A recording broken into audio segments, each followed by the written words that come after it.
Majority Leader. Approve the MTFF.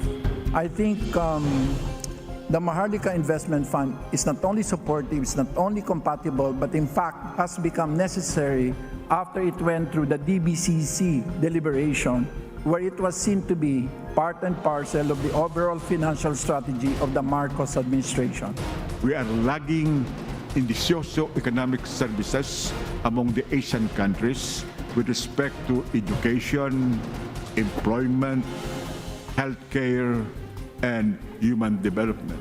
Most probably, it is not time for the Maharlika bill to be part of our statute books. I beg the leadership that since we are going to a Christmas break of more than 1 month, to afford members of the House to consult with their constituents on the pros and cons of the Maharlika bill, and we can most probably come back after the break to decide whether or not to pass this bill on second reading.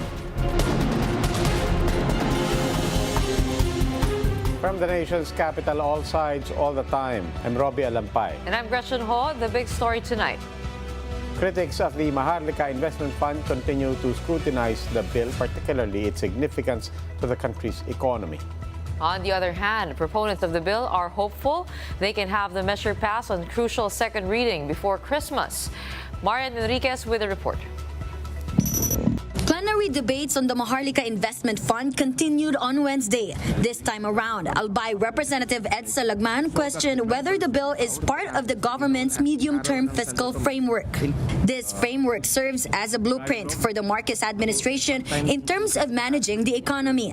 It is not part of the medium-term. It was not explicitly done in the MTF. It was not explicitly stated. However, the MTF. I suppose the sponsoring chairman is being embarrassed by the coaching from his side. Most probably those who are coaching him can come forward and then answer directly my interpellation. His fellow Albay lawmaker Joey Salceda had this to say. This fund, in fact, was already discussed in the DBCC, and in so doing, that DBCC deliberation already makes the Maharlika Investment Fund part and parcel of the MTFF. However, Lagman was not satisfied with his answer. Does that answer my question, Mr. Speaker? My question is the Maharlika Investment Fund included expressly in the medium-term fiscal framework, which both the Senate and the House approved? In the version that the House approved, no. No.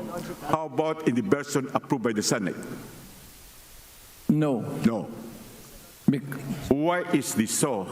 Is it because it's a medium term and the Maharlika Investment Fund is supposed to be a long-term investment?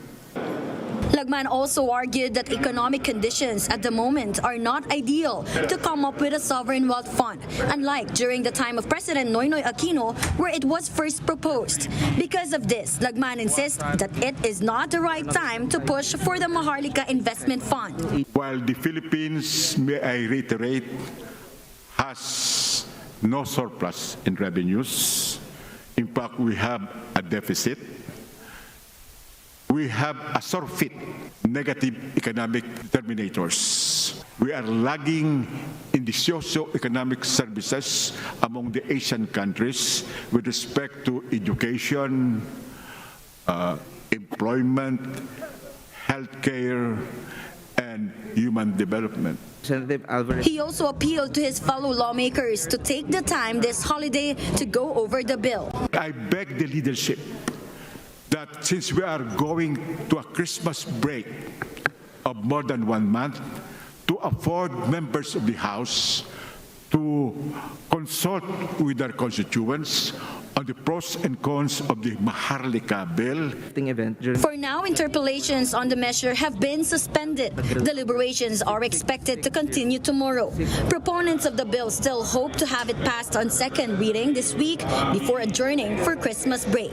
For News 5, Marian Enriquez, we are One News. To give us his insights on the plenary arguments we just heard is Camarines Sur Representative Gabriel Bordado Jr. He joins over the phone. Good evening. Welcome to the big story, sir. Good evening. Yes, sir. Congressman Bordado? Good evening to all the listeners. Apa, magandang... Yes, sir. Apa. Sir, Speaking. Apa. Sir, you yourself questioned the MIF bill's timing. If economic conditions were more different, how would you consider the wisdom of the Sovereign Wealth Fund as proposed right now? I think this is yes.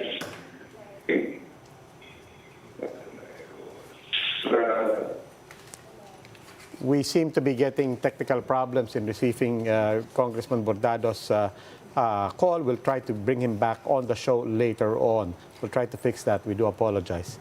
Meanwhile, right after the break, telecommunications firms and the national government are finalizing preparations for the mandatory SIM card registration beginning December 27. That and more when the big story returns. Keep it here on One News.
You're watching the big story here on One News. Now, back again with us to give us his insights on the plenary arguments on the Maharlika bill is Camarines Sur Representative Gabriel Bordado Jr. He joins us over the phone. Good evening. Welcome once again to The Big Story, sir. Good evening, Roby. Good evening, Gretchen. Good evening to the listeners of this program. So, Yes. yes, first off, sir, I mean, you had expressed concerns about the Maharlika Investment Fund, but where do you stand on it now, particularly given the amendments that its proponents have put forward?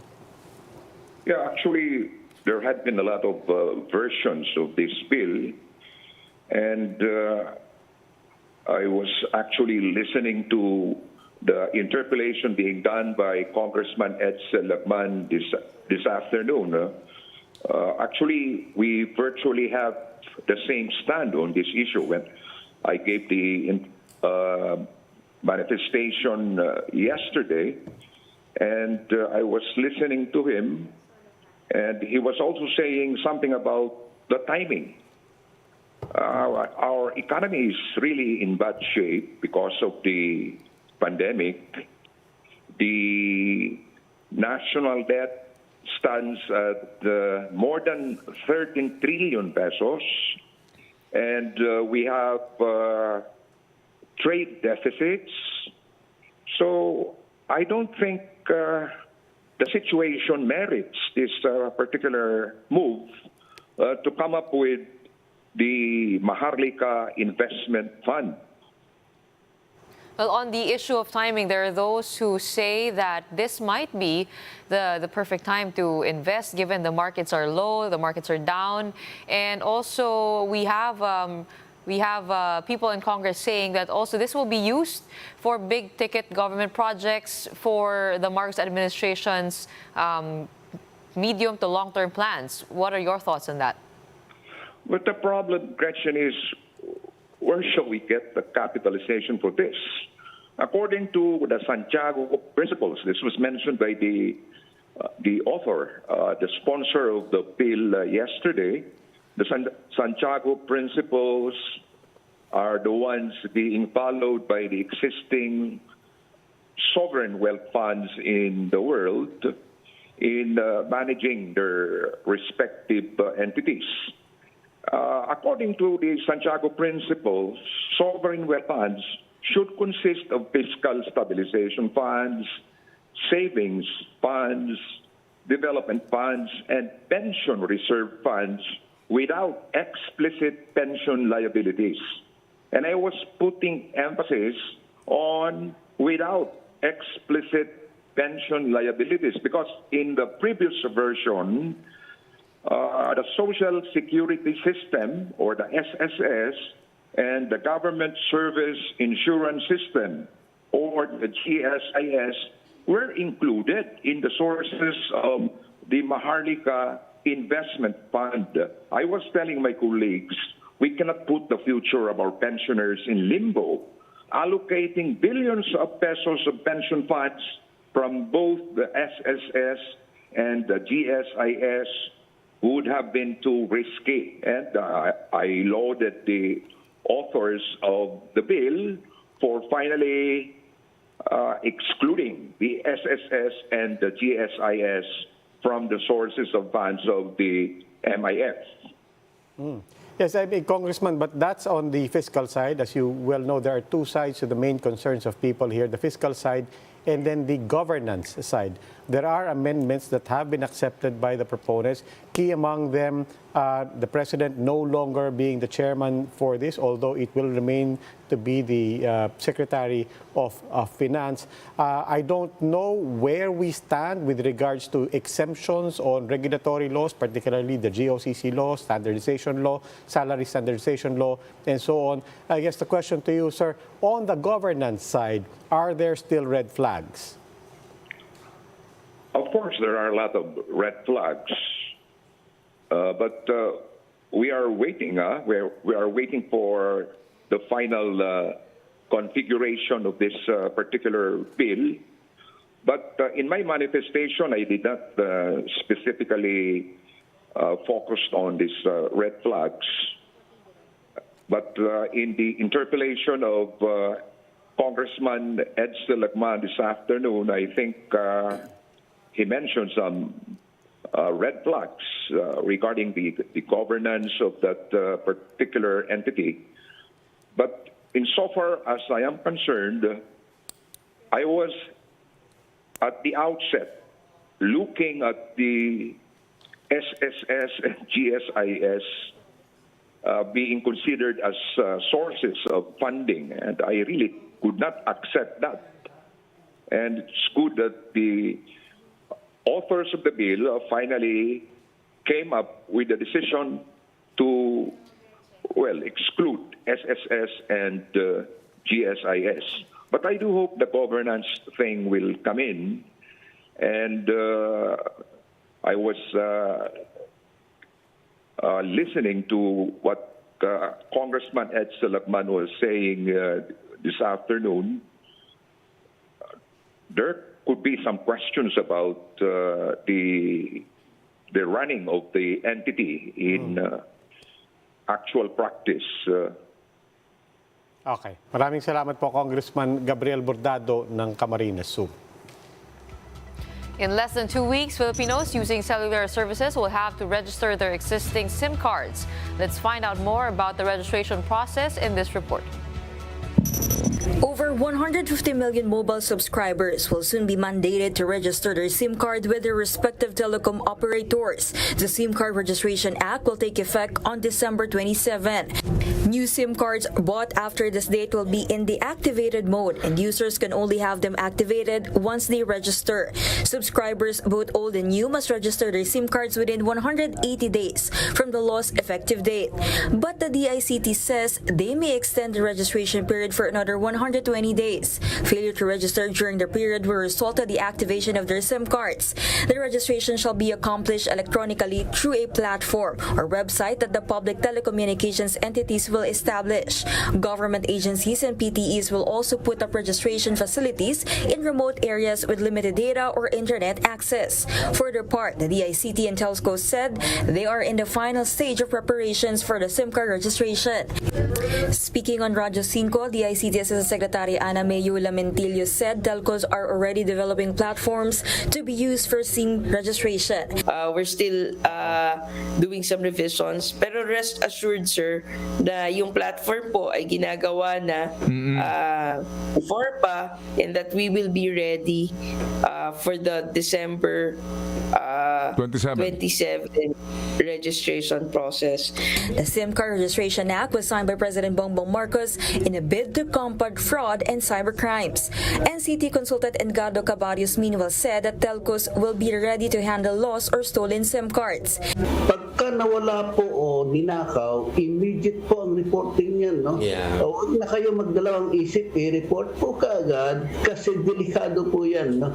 Kung mapunang iba at gamitin for illegal activities, kayo po ang number one suspect, kayo ang nasa registration, Correct. Sa inyo nakapangalan. The DICT added that the implementing rules and regulations will also provide proper penalties and fines for users of fake registration documents. The agency, as well as telco firms, are also preparing to use biometric and facial identification systems in registration and the possibility of using fingerprints as well. For News 5, Camille Samonte, we are One News. Here to give us his insights on the SIM Card Registration Act, we have with us InfraWatch convener Terry Ridon. Good evening. Welcome to the big story, Mr. Ridon. Hi, Robbie, Gretchen. Good evening. Okay, so, sir, do you think, are we ready? And once this rolls out, what are some things to look out for, both on the sides of government and on the sides of users?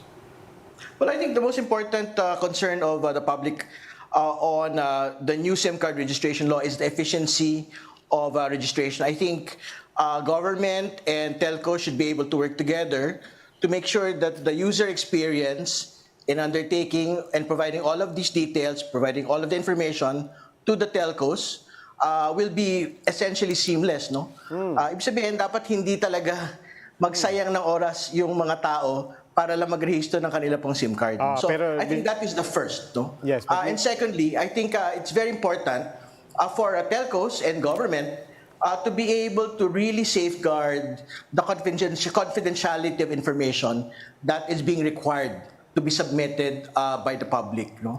So I think that those are the twin challenges which government and telcos ought to be facing in the next couple of months. Okay, so Mr. Ridon, efficiency first, and then the second is security, privacy of our data. Just on the efficiency, gaya nga po na sabi nyo, yun ang tanong na maraming tao, if it were not that efficient and there are hiccups in transitioning to a fully registered population, what's the worst case scenario for our people? For people, who want to register, they'll go from anonymity to being registered to the system. What's the worst case scenario for them in case hindi ganun kaswabe ang registration? Well, I think the worst case essentially is if government is going to be a bit obstinate on wanting to implement a hard deadline, mapuputulan ho sila talaga ng linya.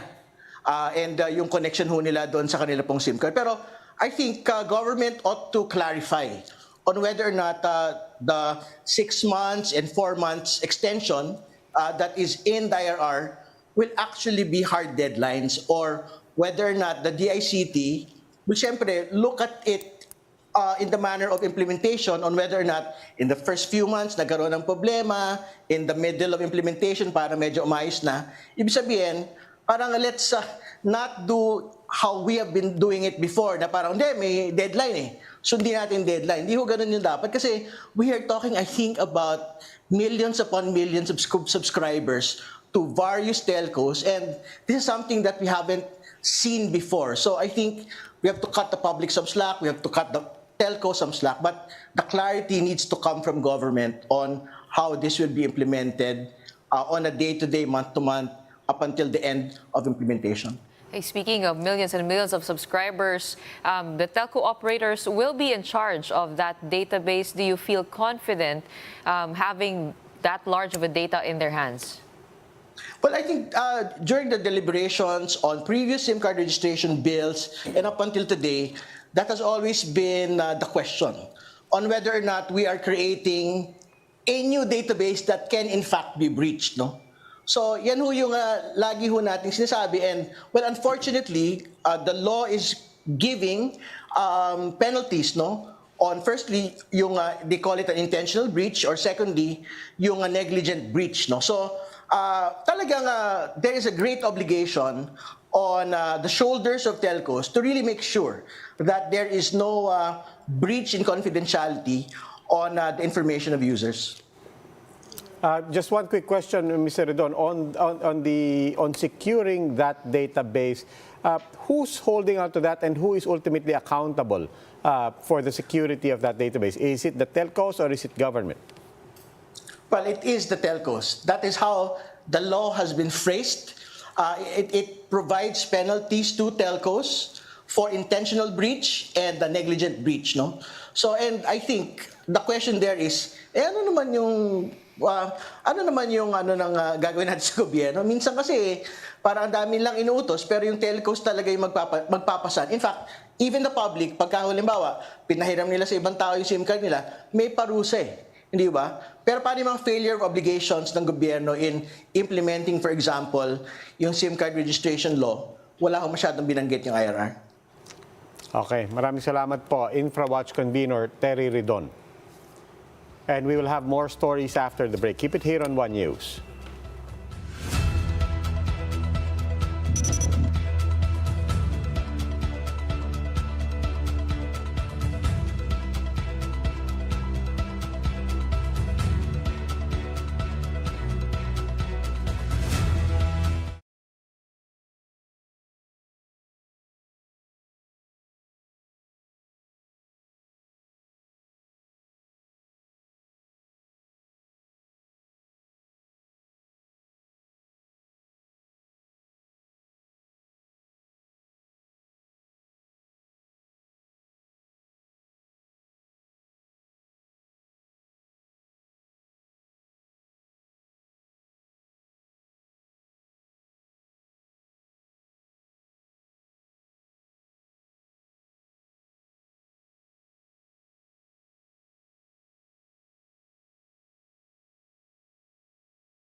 You're still watching the big story here on One News.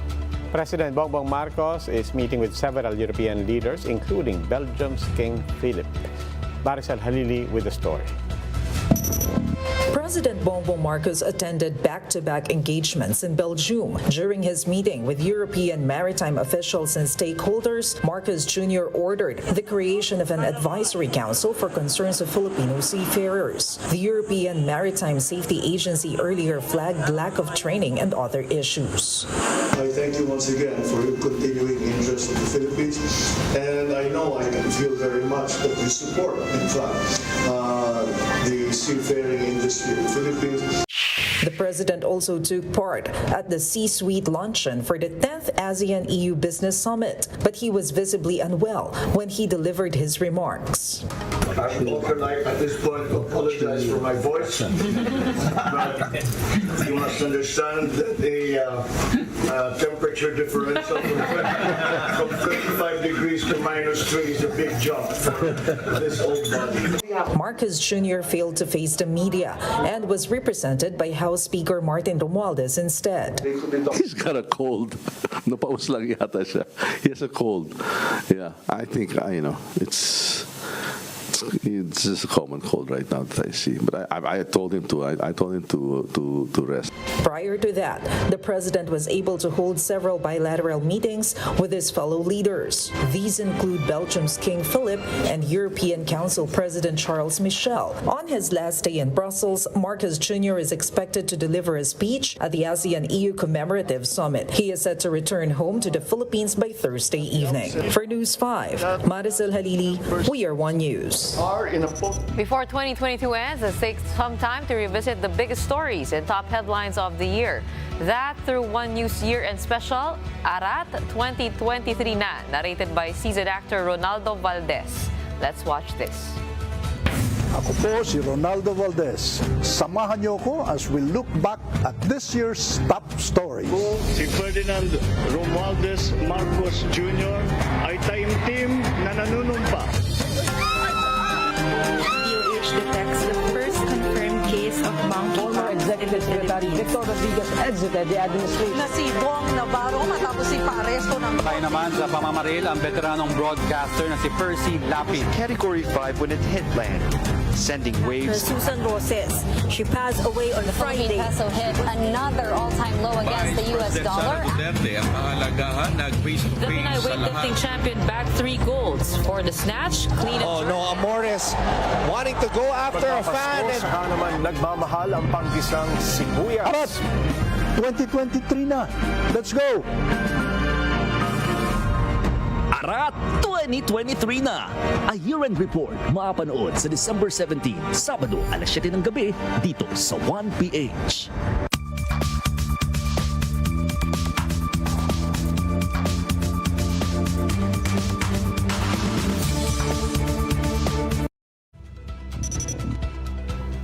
Isa lang tinitingnan ko big story. Hindi, sige, tapusin na natin si to. Xavier Lucero na injure. And that's the big story tonight. Tapos na, wala na tayong oras. Dapat patas tayo. May championship UP. Dapat kami rin. It's ongoing. Nasa wrap-up dapat yun. 2022 champion ang UP. And Ateneo. 2 seasons in a year. Tapusin na natin to. And that's the big story tonight. For more updates, follow News 5, The Philippine Star, and Business World online. You may also log on to onenews.ph for more in-depth analysis. Ako po si Robbie Alampay. The big story is also available via Signal Play app. Make a free account now at signalplay.com and stream One News anytime, anywhere. Ako po si Gretchen Ho. Stay safe, Philippines. Happy holidays. We're down to our last 11 days before Christmas. Tune in to the Ateneo UP game going on right now. We are One News, all sides, all the time.